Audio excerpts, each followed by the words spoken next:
Hello and welcome to this presentation on the active inquiry theme, developing subject literacy.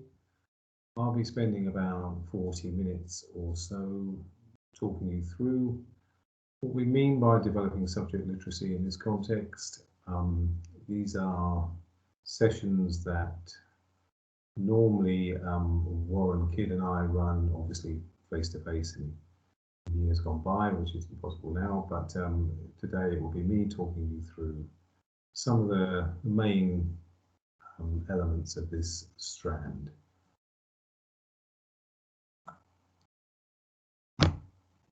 As I say, in answer to the question, what is this theme? It's we call it developing subject literacy. We've added a little parenthesis there, developing subject literacy and oracy. This is to recognize that we believe that oracy, by which I suppose we mean development of speaking and listening skills in students in the classroom and beyond, that oracy is key to the development of literacy in a subject. For some of the reasons we'll be going through during this presentation as to why we might believe that. So it really is making a claim for oracy not simply as a kind of counterpart to literacy, a kind of desirable add-on perhaps, but as something which is key to the whole project of developing, deepening understanding in the subject we teach in the classroom. We can also think of this, and we certainly have in the past, in previous years, this theme has also gone by the name of threshold concepts. So we spent a little bit of time in the latter part of this presentation talking a little bit about what we might mean by threshold concepts. These may be familiar to some of you. You may have gained some familiarity with them in the opening weeks of these the PGCE, or you may have known about them previously. And we'll run through a little bit later on what specifically might be meant by threshold concepts and how they relate to this idea of the development, the broadening, the deepening of literacy and of understanding of a subject. I'm not going to rehearse in any great degree the kind of details of the active inquiry and of the research proposal, because I know you already would have heard some of this from Warren in his opening lecture, and no doubt through your tutors as well in your subject sessions. But just as a reminder, what we'll be doing in the period after half term, in sessions after half term, online sessions, as we'll be helping you, or we'll be working on your development of a research proposal for the active inquiry. This in itself is not in the past this has been a separate module. It isn't this year, and it's not going to be a piece of summative assessment. It could be regarded as formative in nature. And also, of course, putting aside all that, I mean, clearly, if you are going to be carrying out some action research in the classroom, you will need to work that up into a work proposal, a research proposal by which you will make clear and develop your ideas about what it is you're going to do. So, it has an entirely kind of practical function, quite apart from any kind of assessment considerations.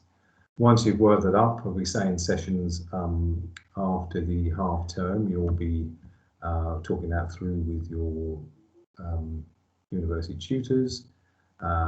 You'll also, being in school, you'll have a chance obviously to run it by your mentor and other colleagues in the school, suggesting your ideas and as far as research is concerned, and obviously they will have constructive feedback for you to think about in regards to that.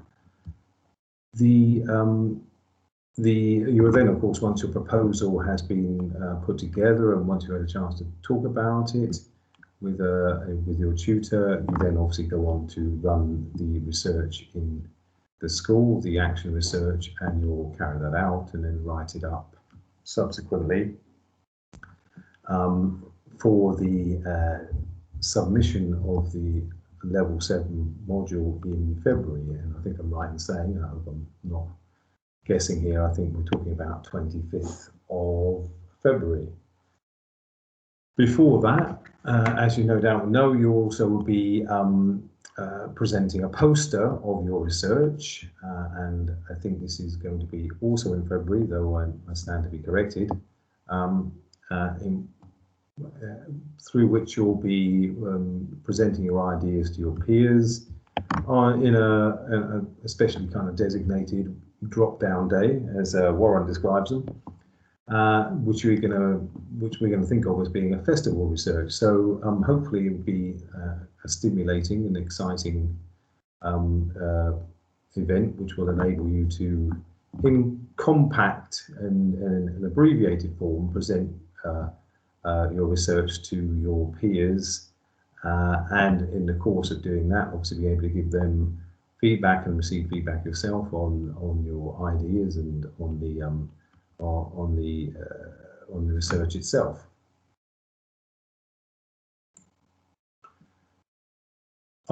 You may or may not have seen this. This is the research proposal form that we have used in previous years.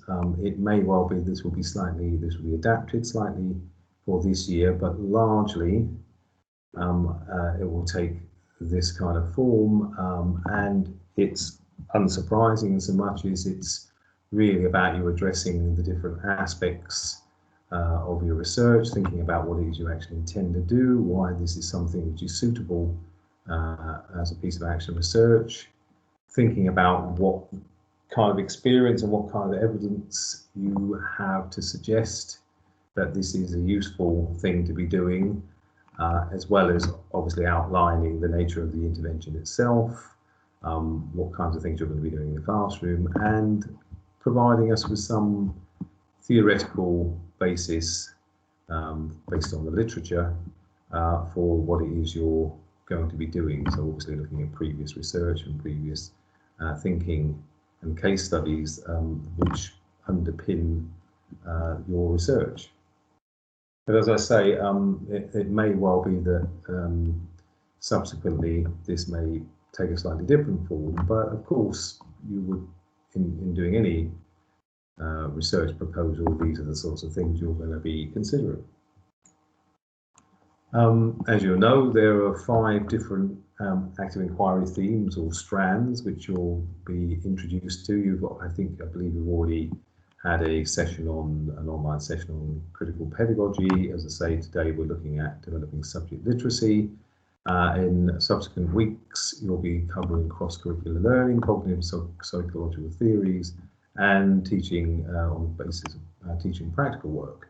Some of these, of course, you may well have already encountered in either here or in through your previous experience, and they may have a leaning towards one or other of these themes or one or other of these topics or areas of study. Hopefully, as you go through these themes in these weeks, you'll be introduced to ideas which you'll find interesting and stimulating, and which you might think are going to be worth pursuing in your research and in the classroom. But of course, obviously you'll wait until such time as you've sort of heard all of the presentations, and then in November, after half term, you'll have a chance to decide upon what you're most interested in, what suits you best. Okay, so that's just a recap and a brief rundown of some, of some kind of practicalities and again of the nature of the beast, as it were. These are some questions that, obviously come up in relation to developing subject literacy. First of those is what does it mean to be literate in a subject? What is it? What do you need to know or be able to do, which would demonstrate your literacy in that subject? I should also point out that when we talk about literacy, sometimes has been the case that some people have thought we're talking about it in a more restricted sense, in the sense of, becoming literate in terms of written and spoken language. Obviously, that's sorry, in terms of written language and in terms of reading and writing. Obviously, that is part of what we're talking about. But here with literacy, here really we're talking about having the kind of depth of understanding and perhaps breadth of understanding, an active understanding of a subject, which means that you are able to speak like a biologist or a geographer or a historian or whatever it may be, whatever your subject area is. Obviously, if you're somebody who's studying English, and in my particular area, we don't tend to talk about Englishers in the same way we talk about geographers, and there's probably all sorts of reasons for that you can think of. It obviously sounds very inelegant as much as anything, and obviously English is also a cultural and national identity as well, so as a subject it always has some difficulties around definition, as I've often found. But really, when we're talking about being literate in the subject, and what we sort of hope for our students is that they gain an understanding and a facility in that subject, which enables them to be able to speak, as we say, like a biologist or a geographer or whatever it may be.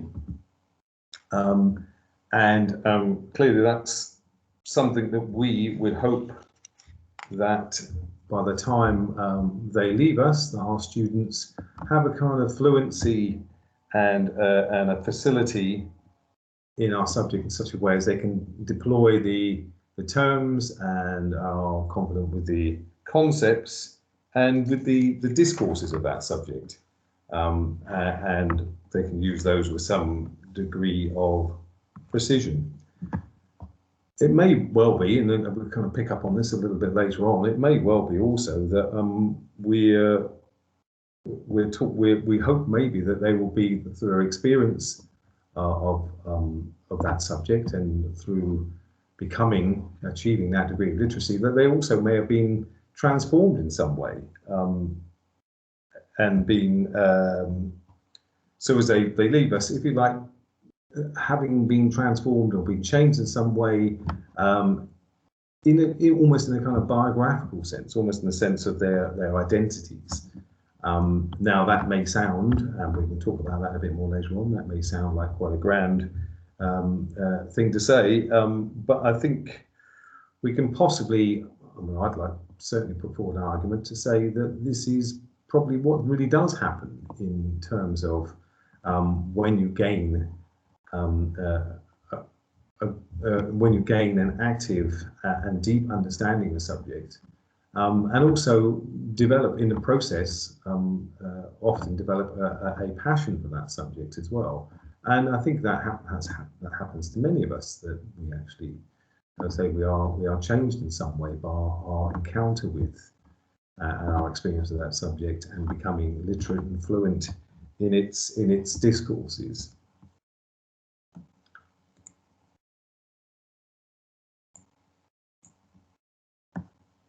So perhaps when we're talking about developing subject literacy, we can be thinking this in terms of understanding. I've already a couple of times mentioned an idea of active understanding of a subject, and so I suppose this leads us to think about, what is it to understand a subject, whether it be biology, English, mathematics.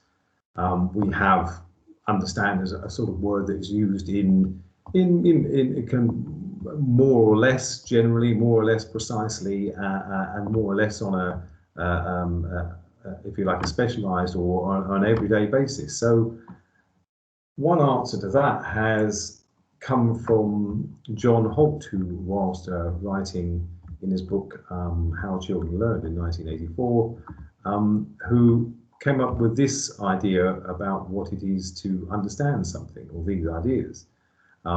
This is cited also in Learning to Teach in a Secondary School, Companion to School Experience, which again some of you may know or may be using. Quite a useful book of the nature of a textbook, and certainly I've been using with students in my own subject. But John Holt says, I feel I can understand something when I can do some at least of the following: state it in my own words, give examples of it, recognize it in different forms and contexts, see connections between it and other things, make use of it in various ways, foresee some of its consequences, and state its opposite or converse. Now, I think it's quite interesting that in saying this, he does qualify his idea of understanding with I can do some, at least, of the following, because it may well be we feel that there are many things we understand fairly well, and we feel have some confidence in understanding, but may feel perhaps we cannot necessarily do all of these things equally at the same time. But certainly in some, it does highlight the idea that understanding a subject tends to mean that we can kind of manipulate its terms and its concepts, that we can trace patterns, we can recognize those ideas and its content in different forms and in different contexts. We can make connections. We can also be creative with our knowledge in and of that subject. And so even though we might put it in slightly different words, it strikes me as what he's writing here is a fairly good, serviceable definition of what it is to understand something. Also has some overlap with those of you who are familiar with it, with Benjamin Bloom's taxonomy of cognitive capacities, we might say, which he sorts into a hierarchy, but has some overlap with these, in so much as the higher order of cognitive capacity tends to be our ability to evaluate and synthesize and create from the knowledge which we have gained and the skills which we have gained in particular subjects. So it has some connection with those, with that idea.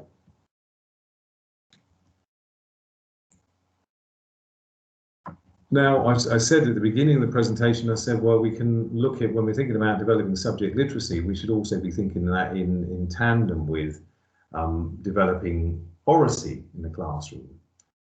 So central to the aim of deepening and broadening understanding is embedding the terms and the concepts and the ways of thinking of a subject in and through our oracy practices in the classroom.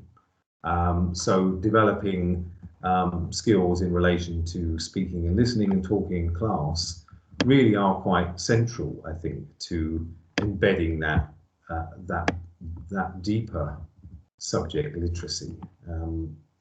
Of course, there are lots of different kinds of talk in class, and some of those we might consider to be more pertinent, more useful in this context, in this project, than others. Alexander, in his work, which is one of which is cited below, is towards dialogic teaching, but who has written a lot on the subject of talk in the classroom and the development of dialogic classroom, identifies several, and in fact 5 different types of teaching talk. Since becoming involved in education at university level, and becoming more well versed perhaps in the literature of both my own subjects, but also in education more generally, I know that lists of things tend to be quite popular, quite beloved, and I think I've actually even begun to do it a lot more myself since being involved in this line of work in the last few years. But he gives us 5 here, and all the way from rote and recitation, instruction, discussion, and dialogue. And I suppose we should emphasise that all of these do have their place, and rote learning, for instance, has a very bad name. I possibly I have memories of experiencing it certainly as a school child growing up in the dare I say it, the 70s, but certainly I know that people of my parents' generation would quite regularly a lot of their classroom experience would involve kind of rote and repetition and reciting, and again, as I say, but as again, it does have its place in certain kinds of learning. I'm just thinking about actually possibly learning vocabulary in a language, for instance, in a different language, or as my own children still do, in terms of learning times tables, which I certainly can remember reciting on many occasions throughout my primary school years. So just to say that, of course, there is a place for this kind of teaching talk, which often maybe we might be tempted to dismiss. Another example just comes to mind is thinking about in my own subject, in English studies and literary studies, there's become a kind of resurgence of popularity of memorising poems and literary text, or extracts from literary text, which again, going back a generation or two, would have been a fairly common exercise in English classes, and being expected to be able to memorise The Charge of the Light Brigade by Alfred Lord Tennyson, those kinds of things. And this is, I say, made something of a comeback and considered to be a good thing in many circles, and there are competitions, etc., involved in which involve memorising poems and etc., and partly as an exercise, I think, in trying to instill a love of literature and a love and which would be manifested in care and attention to the actual language of these texts. However, having said all that, I mean, I guess if we look at discussion and dialogue, we would tend to think that these are, in terms of developing the kind of subject literacy, the kind of understanding that we would see as desirable to develop in our subjects, that these are important. These important types of talk, stimulating and encouraging the exchange of ideas in the classroom, helping students deepen their understanding through self-directed and independent and initiating dialogue, both with yourself as a teacher and amongst themselves, we would think would be quite crucial in terms of enabling students to develop their subject literacy, their understanding of the terms and concepts, independent from the teacher, because of course I suppose that is one of the things one of the differences, or one of the distinctions we'd like to make, would be that perhaps certainly the first 3 of the different the types of teaching talk I did by Alexander often would be quite teacher dependent, and the last 2 we would hope would be far more encouraging independent exchange of ideas amongst students. Thinking about this, here's an example from the school just around the corner. Some of you may know of School 21, which is a school in Stratford, not too far away from where we would be if we were all sat in a lecture theatre or in a seminar room at this precise moment. And the School 21 is very much a leading light in the development of oracy in the classroom.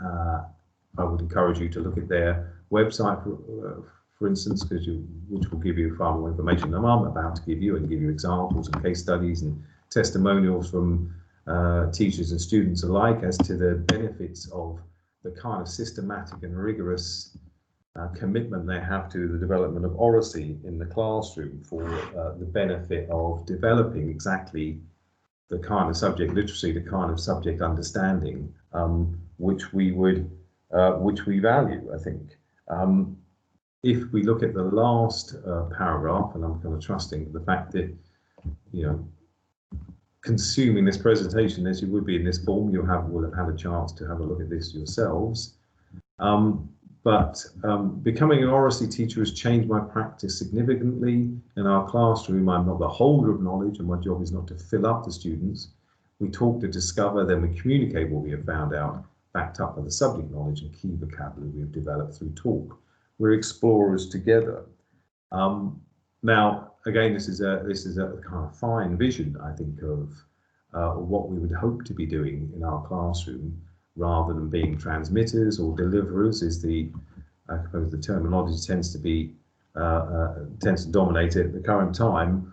We're kind of guiding participation. We're enabling students through kind of judicious distribution and development of their knowledge, to helping them to kind of discover things and explore things for themselves, and in the process, of course, fixing upon those really key and crucial concepts and vocabulary which will enable them to deepen and broaden their understanding.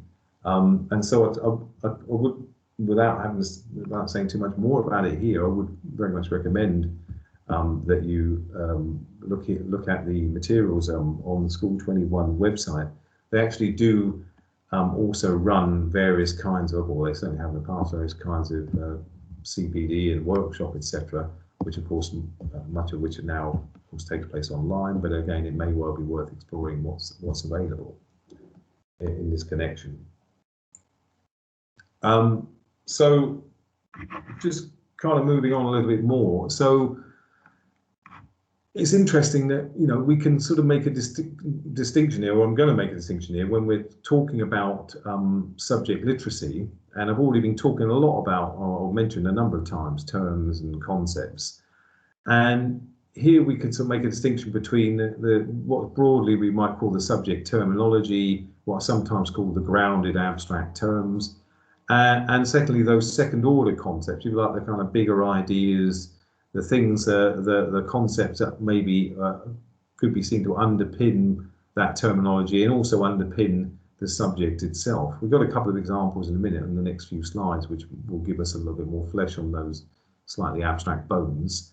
And then also the idea, again, related but distinct, of threshold concepts, which I mentioned earlier on, and the latter few slides on this presentation will deal a little bit further with those.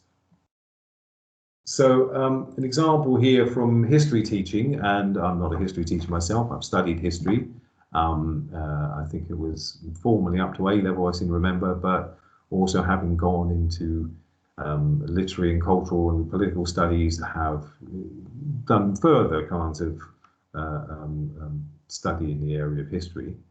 But making this distinction between these, what we've called grounded abstract terms, you'll see a set of terms on the left here, many of which you're going to be familiar with, and many of which I guess you may well have come up against or certainly encountered in the study of history. Though of course they're not peculiar to the study of history. There are, you know, for instance, studying politics or sociology, or other humanities and science, social sciences, you may well have come across these terms, but deployed in different contexts and to different, for different ends and to different for different purposes. So such words as empire, civilization, parliament. Empire, I think now at the moment, is a term which is perhaps very current. Though not necessarily current in the sense of people wanting in the mainstream media particularly wanting to discuss it, but it's certainly something very much to the fore. If we look at the set of terms on the right-hand side, of course, we're thinking about those kind of second-order concepts, and these are things, as we can see by just the nature of the words, for a start, not necessarily things that we would think of as subject terminology, but broader concepts that provide a kind of framework for understanding, I think, and for and for not just for understanding in the sense of a passive understanding, but kind of building our ideas and building, enabling us to make connections between perhaps some of the kinds of terms, the grounded abstract terms, which we see on the left. So things like continuity and change, cause and consequence, very alliterative there.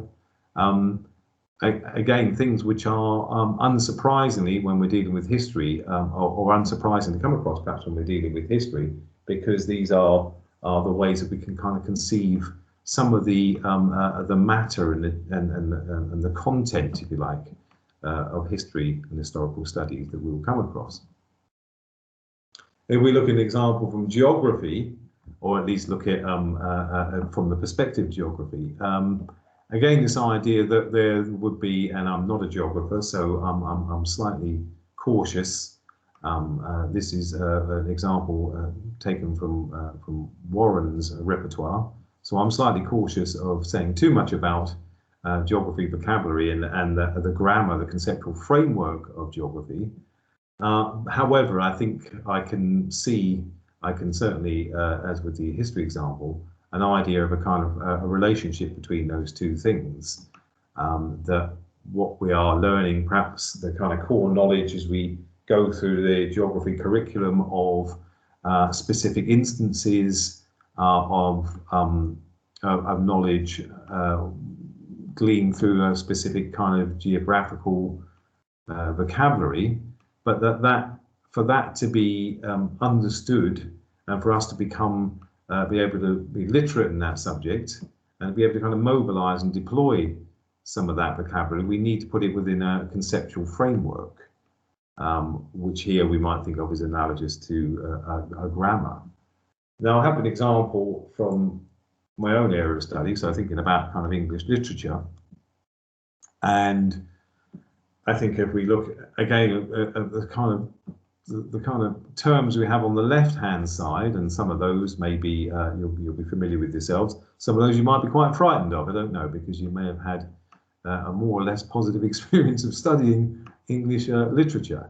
But you know, we study Shakespeare, and people talk about blank verse, and perhaps some of you can tell me something about what constitutes blank verse. You may also have been have spent time studying novels of one kind or another, historical novels, or novels in which we have an omniscient narrator and have been taught or have learned how to identify these things and to be able to say interesting and useful things about their presence in a work, in a text, in a work of literature. The terms on the right-hand side are obviously broader. Some of them are still quite identifiably to do with literary studies, lyric, drama, epic, for instance. Others, perhaps a little bit less so, the words like period and genre, influence, and authorship, perhaps.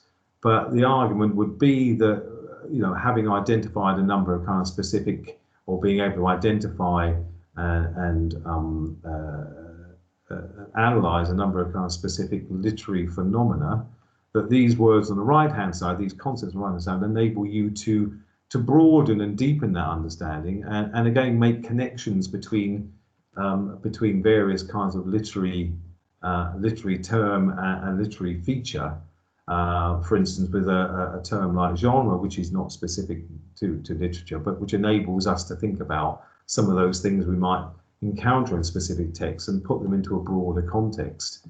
And one which I hope that if we become literate in the subject, we can then do ourselves. We can actually undertake some of those judgments independently, which after all is probably what we most want our students to be able to do, not depend entirely upon us for their judgments, for their interpretations, etc., etc. So that's just an example where I feel I can talk a little bit more informally, as opposed to the geography, about the relationship between these two elements.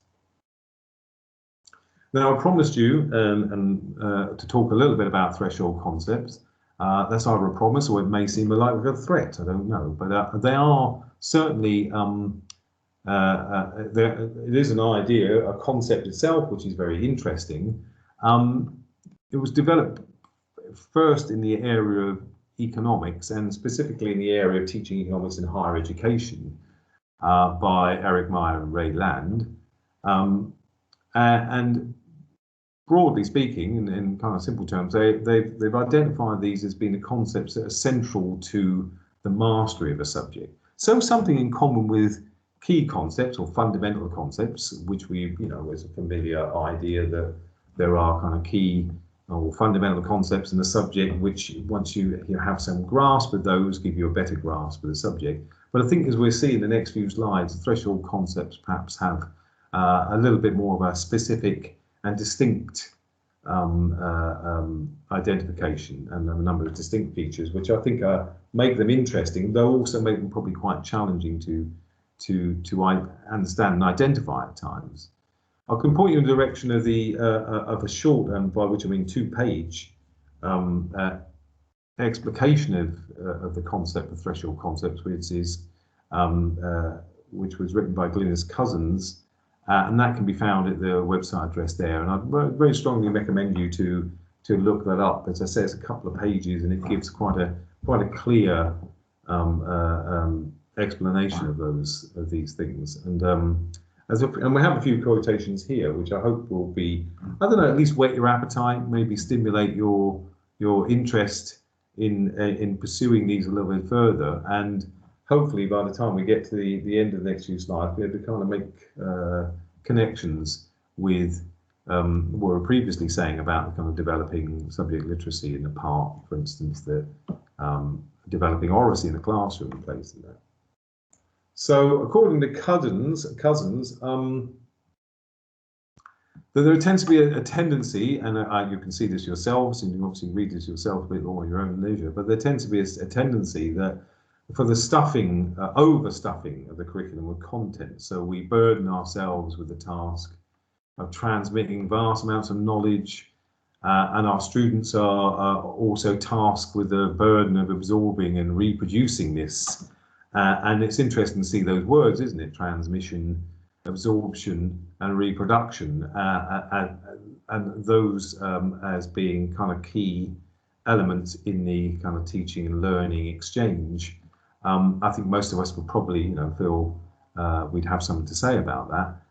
However, at the same time, also perhaps feeling that we're rather pushed in those directions as teachers, precisely because there's so much stuff to get through, and there isn't necessarily a kind of graduation or distinction or differentiation made between those things which are perhaps more essential, are more key to our understanding of subject, and those things perhaps a little bit less so. But anyway, by contrast, focus on threshold concepts as understood by the authors, the originators of this concept, enables teachers to make refined decisions about what's fundamental to a grasp of the subject. So again, going back to this idea about developing subject literacy, threshold concepts, the concept of threshold concepts would suggest that if we focus more on those things, whatever we might decide threshold concepts and the subject to be, then we are more likely to be able to develop subject literacy and also develop an independent grasp and understanding, an active and deeper understanding of the subject, whichever it may be. One way of looking at this, and as you can see by this wonderfully colourful picture, I'm not too sure which crown that is, but it looks very lovely, is to see that the curriculum, a curriculum, contains jewels in its crown, and that what we should be doing is focus upon the most kind of precious, the most valuable elements of that curriculum. And again, with the idea of looking at the most fundamental, essential parts of that curriculum, and focus our attention on those, on teaching those. So in order to enable students to kind of transform their own understanding of that subject. Again, I would say that what those threshold concepts are in any one subject are maybe a subject for debate themselves. And what I would ask you to do in the coming days, when you have a chance to reflect upon this, is think about, well, okay, in the subject I teach, what would I say were the jewels in the crown of that subject? What are the most kind of valuable elements of those things that need to be sort of taught and need to be assimilated and which will enable students to become more literate and especially in a sense of being able to kind of independently develop their understanding in that subject.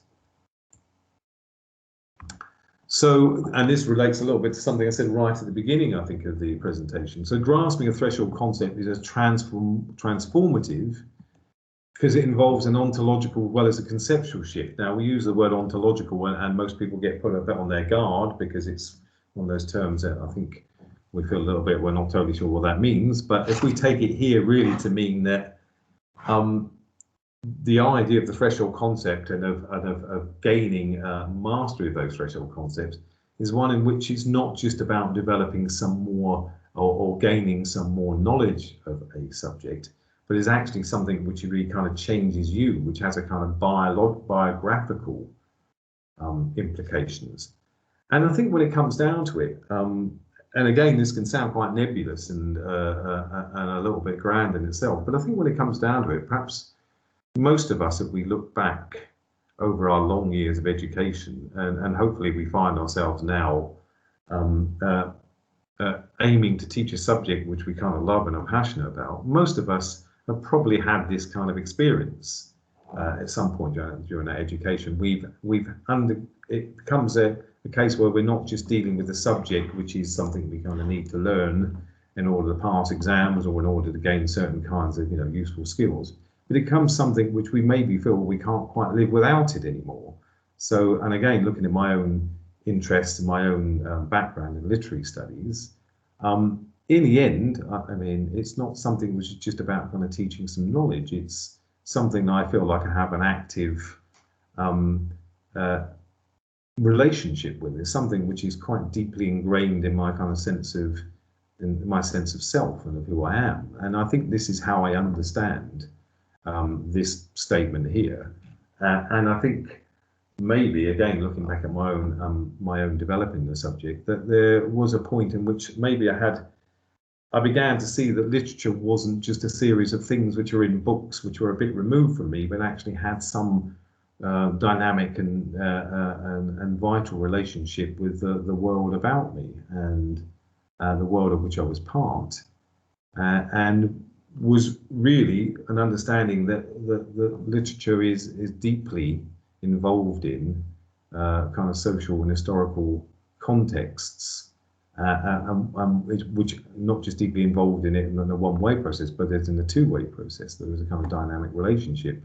And I think once I began to grasp that, then I began to probably start having this kind of transformation, which is described here by Cousins.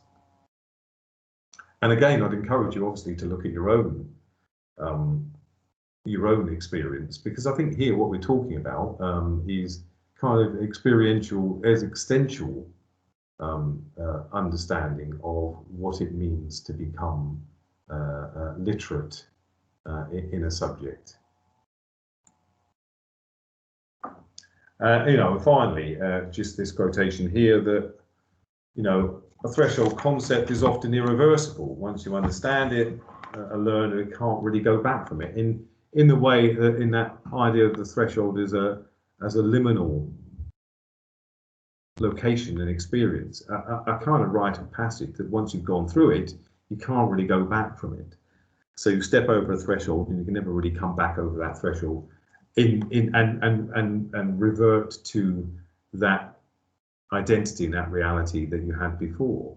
And I think, again, that kind of relates to some of the things I was saying in relation to the earlier slide. Now, it may well be that in thinking about your subject at the moment, you can't necessarily, and who am I to say, because I wouldn't necessarily have the intellectual wherewithal to say it about your subject. But I think you might find, first off, that maybe it's a little bit hard to quite identify what those things, what those concepts are in your subject. But again, I'd encourage you to think about it, at least if it's only from the point of view that this is a kind of interesting way of thinking about how you enable learners to have a really transformative experience of your subject, and one which is really about, I guess, commitment and feeling that it's something that they have a dynamic relationship with. So, so to conclude, this is a kind of full account of the features of threshold concepts, and you see some of those I've already mentioned about the transformative and the irreversible aspect features of the threshold concepts, and of that the kind of liminal experience when you cross over into another terrain once you've grasped some of those threshold concepts in whatever your subject may be. I'm not going to kind of rehearse all the rest of them because you can look for yourselves, other than to say that the second one is one which is in itself is quite troublesome. The idea that they can be quite troublesome for the student, and I think we've all probably had that experience, or we will have that experience, where there's a kind of resistance and resentment on the part of students when you introduce them to something kind of vital and key in your subject area, and to the point where students can become, as I say, can become quite resistant and can't really quite believe what it is you're telling them, or that it's even a kind of relevant and valid thing, that it's something that's worth their trouble thinking about. So, and I find that quite interesting, because I think we've all, as students, probably had that kind of experience when we're being told something. I thought, well, this is really very annoying. It seems to require me to rethink quite a lot of things which I'm not prepared to do. So have a look at the Glynis Cousins for the brief account of threshold concepts, and do be thinking, going all the way back to this idea about developing subject literacy through deepening understanding of the kind of fundamental key content and knowledge of a subject. Do think a little bit about threshold concepts in relation to this, even if you perhaps don't decide to go the whole way with them, because I think they provide us with some interesting ways of thinking about how we develop our students' literacy in the subject we teach them. Anyway, thank you very much for listening. I hope this was kind of useful, and it's something that you can think about a little bit in relation to your own subject, and maybe when you start considering your sort of research ideas, with developing subject literacy would be one of those things that you might find being productive to pursue further. So I'll sign off for now, and I hope you have a good week. Cheers. Thank you.